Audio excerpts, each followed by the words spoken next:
নমস্কার, midst life চ্যানেলে সবাইকে স্বাগত। আমি মৃ চলে এসেছি আবার নতুন একটা ভিডিও নিয়ে। এই যে উনি বসে আছেন, থাকবেই উনি। আবার উঠবো আমরা উপরে। ওই যে দূরে দেখতে পাচ্ছেন ওয়াটারফল, শব্দটা শুরু শুনুন। দাদা মানে আমার ফ্রেন্ডের হাজবেন্ড, উনি উপরে উঠেই ওখানে শুয়ে পড়েছে ধপ করে। সত্যি উঠতে গিয়ে অনেকটা কষ্ট হয়েছে। নিচ থেকে যখন উঠছিলাম তখন তো মোটামুটি ঠিকঠাকই ছিল, যত উঁচুতে উঠছি তত খাড়া হয়ে যাচ্ছিল। নিচ থেকেও যেরকম সুন্দর লাগছিল দেখতে, ওপরে এসেও সেরকম সুন্দর দেখতে। জলটা এদিক দিয়ে নিচের দিকে চলে যাচ্ছে, চারিদিকে জঙ্গলই জঙ্গল, সবুজে সবুজে ঢাকা। আমরা এখানে বেশিক্ষণ থাকবো না, তাড়াতাড়ি করে কিছু ফটো নিয়ে নিচে চলে যাব। আকাশটা পুরো মেঘে ঢেকে যাচ্ছে, যখন তখনই বৃষ্টি নামতে পারে। বৃষ্টি নামবে কি, বৃষ্টি তো ফোঁটা ফোঁটা পড়ছেই। বেশিক্ষণ এখানে থাকা যাবে না, থাকলেই বৃষ্টির মধ্যে পড়বো আর নিচে নামতে পারবো না, সেটা অসুবিধে হয়ে যাবে। আমাদের কাছে একটা ছোট বাচ্চাও আছে, তাহলে আপনারা বুঝতেই পারছেন ছোট বাচ্চা আর ফ্যামিলি নিয়ে এলে কি করতে হবে। আগের ভিডিওতেও আমি বলেছি, কিছু ইনফরমেশান ওখানে দিয়েছি, আজকের ভিডিওতেও কিছু ইনফরমেশান দিচ্ছি। যদি পার্ট 1টা না দেখে থাকেন তাহলে গিয়ে দেখে নিন, চ্যানেলে আপলোড করা আছে। আপনারা যদি জুন কিংবা জুলাই মাসের দিকে আসেন তখন তো অলরেডি মোটামুটি বৃষ্টি শুরু হয়ে যায়।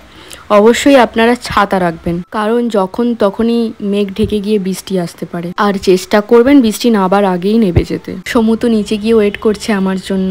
বেশ কিছুক্ষণ কাটিয়ে আমরা এবার নিচে নেমে যাচ্ছি। এই যে জলের বোতল পুরো ফাঁকা হয়ে গেছে, নামতে গিয়ে আমাদের অবস্থা খারাপ। আর ওরা তো নামতেই পারছে না, ওখানে দাঁড়িয়েই পড়েছে। মিষ্টি ওঠার সময় পুরোটাই উঠেছে নিচে, নাবার সময় আর পারছে না। কষ্টটা যাতে একটু কম হয় তাই সমু তাড়াতাড়ি করে নিচে নেমে যাচ্ছে, আর আমাকেও ডাকছে তাড়াতাড়ি করে নাবার জন্য, কিন্তু আমি তো নামতে পারবো না অত তাড়াতাড়ি। এই যে ওই বানরগুলো খুবই সাবধান, ব্যাগপত্র কেড়ে নিয়ে চলে যেতে পারে। ওরা আবার ঝর্ণায় স্নান করছে। আপনারা যারা 2-3 দিনের ছুটি নিয়ে ফ্যামিলি এবং বাচ্চাদেরকে নিয়ে আসতে চাইছেন তাদের জন্য অবশ্যই এখানে থাকার ব্যবস্থা আছে, কটেজ আছে। ও আর একটা কথা তো বলতে ভুলেই গেছি, এখানে গেটে ঢোকার সময় টিকিট করতে হয়। একটা এলিফ্যান্ট, এই দেখো জলজ্যান্ত, এগুলোতে বসার জন্য।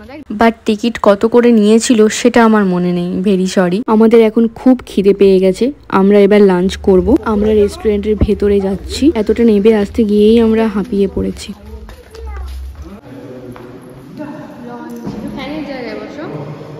লাঞ্চের অর্ডার আমরা দিয়ে দিয়েছি, কিন্তু বলল আসতে একটু লেট হবে। আমাদের সবার এত খিদে পেয়েছে তাই আমরা পাঁপড় ভাজা আর স্যালাড খেয়ে নিচ্ছি। আমাদের লাঞ্চ চলে এসেছে।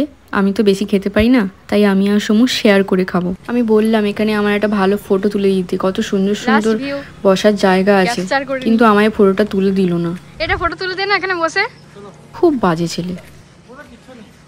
এই এলিফ্যান্টের পেছনে আমরা 2 বান্ধবী মিলে এখন আইসক্রিমটা ফিল করে করে খাচ্ছি আর গাড়িতে ওঠার জন্য রেডি হচ্ছি। আজকের মতো এইটুকু, আবার দেখা হবে নেক্সট কোনো আর একটা ভিডিওতে।